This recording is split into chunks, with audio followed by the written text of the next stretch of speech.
Today, all medical data doubles roughly every 72 days. Now think about this, compared to like 3.5 years, about 15 years ago. Nearly 30% of the world's data volume comes from healthcare. Every 26 seconds, a new medical article is published somewhere in the world. And to make this more concrete, take a dermatologist. To stay up to date with literature just in that space, they would need to read about 3,900 scientific publications a year. And if that already sounds unrealistic, consider a primary care physician. To keep up with primary care literature, they would need to read for roughly 21 hours every single day. What you are seeing here is a mammogram, an X-ray image used to screen for breast cancer. It contains more information than the telephone book of New York, even if I don't know if there's still like a physical telephone book. A lower body CT angiography can contain up to 3,000 images today. And a radiologist in a 12-hour shift is looking at 50,000 images, compared to just 515 to 20 years ago. And when you think about 12 hours and 50,000 images, you will realize they have less than 1 second to read a single image. About 90% of healthcare data is imaging data, so radiology, pathology, dermatology, ophthalmology, and so on. About 1,500,000,000 radiology images are stored in an academic medical center or a hospital system. And an average hospital generates about 50 petabytes of data each year. 50 petabytes. That's like producing enough movies for someone to watch non-stop over 1,000 years and doing it again next year. But only 3% of all that data is used to generate insights. 97% of that data is unused, unharnessed, unleveraged, and does nothing to improve patient outcomes. So we are not like short on data, we are drowning in it. And somehow, at the bedside, we often still say we don't have enough information. With that much data, you'd expect healthcare to be one of the safest industries on earth. After all, every decision is documented, every image is stored, every lab result is tracked. And yet, it isn't. In aviation, the risk of harm is about 1 in a million. In healthcare, harm over the patient's journey is closer to 1 in 10. That leads to the fact that every 10 seconds, someone dies because of the care they have received, not because of the disease they walked in with. And this is the paradox of modern healthcare. We have more data than any industry in history, yet we struggle with safety, consistency, and quality. Not because we don't care, not because clinicians aren't skilled, but because critical information does not reliably reach the right person at the right moment. We often talk about quality as if it's purely a system issue. Yeah? Protocols, guidelines, metrics, checklists.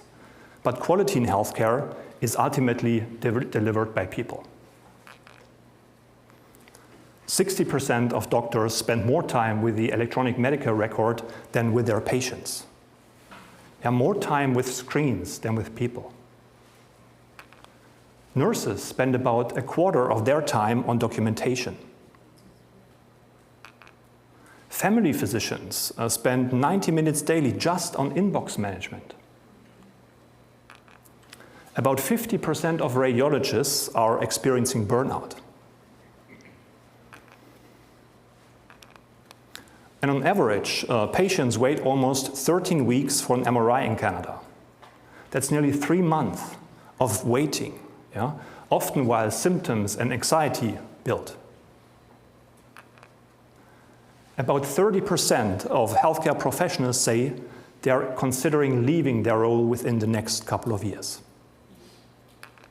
And that explains why, over a 5-year period, many health systems experience close to 100% staff turnover.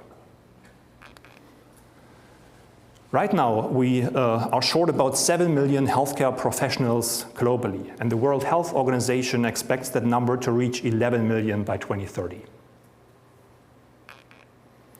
And that's before you factor in aging populations and the growing burden of chronic disease.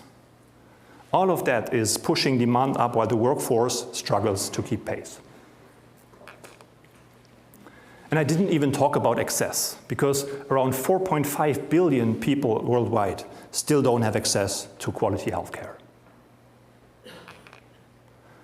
The demand for healthcare is rising everywhere. Time, staff, and attention are not. The imbalance is one of the defining challenges of modern healthcare. If we want our systems to be ready for the future, we need to strengthen them with useful, carefully validated technologies. Technologies like AI, when applied thoughtfully, can help clinicians do more without asking them to be more than human. AI in healthcare isn't new. It's already here. It's already making impact. And to make this more concrete, I want to share an example in ultrasound. Ultrasound is an amazing imaging modality, but it's not a push-button tool. 2 people can use the same machine on the same patient and get very different images. That's because ultrasound relies heavily on the operator's skills, experience, and expertise to produce images that are actually meaningful. This is an area where AI quietly shows up today already. As the ultrasound exam is happening, AI can look at the live scan and guide the operator.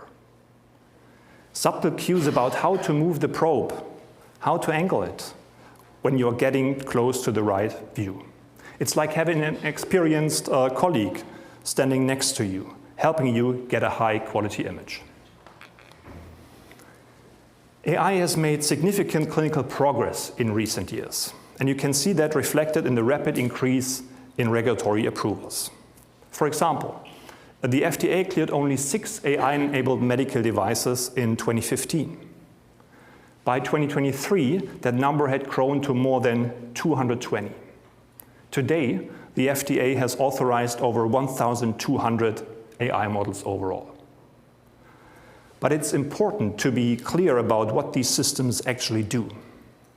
All of them are narrow tools built for single tasks in very specific clinical settings. They work well in their niche, but they don't generalize well enough and beyond it. What matters isn't just AI is approved. It's that we now have more and more solid clinical evidence behind it. In defined imaging tasks, AI performs at a level comparable to trained clinicians. In documentation, it measurably reduces time without trading off accuracy. If you watch the AI space closely, something stands out. The breakthroughs are coming faster and closer together, month by month, sometimes week by week. And that's what brings me to this moment we are in now. I think we are at the tipping point in healthcare AI. Not a sudden break, but a moment where the old system starts giving way to something new. And years from now, people may look back on this period as the beginning of what I think of as the age of AI in medicine. The shift is being shaped by 2 developments that are fundamentally changing how AI shows up in clinical care. Most healthcare data comes in fragments. A scan taken at one moment, a lab result from a single day, a note taken after a visit. Each piece matters, but on its own, it only tells part of the story. Multimodal AI is about changing that. It's about how those pieces come together. It allows AI systems to work across different kinds of medical data at the same time: images, text, numbers, and signals. And instead of treating each one separately, it connects them. That's the foundation for seeing patients as more than just a set of isolated data points. The second development is agentic AI.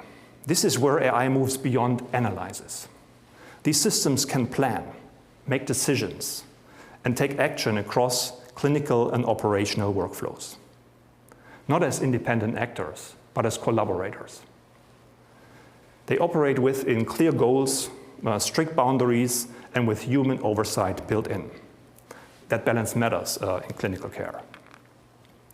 And here is what it enables. Instead of understanding patients one visit at a time, AI can help build a picture over time. By bringing together nodes, images, labs, wearables, patient-reported data, patterns start to emerge. Not snapshots, but trajectories. And this kind of longitudinal understanding supports decisions based on how someone's health is evolving, not just what shows up in a single encounter. And here's another example. Care coordination today is mostly reactive and visit-based. Gaps often show up late, after something already has gone wrong.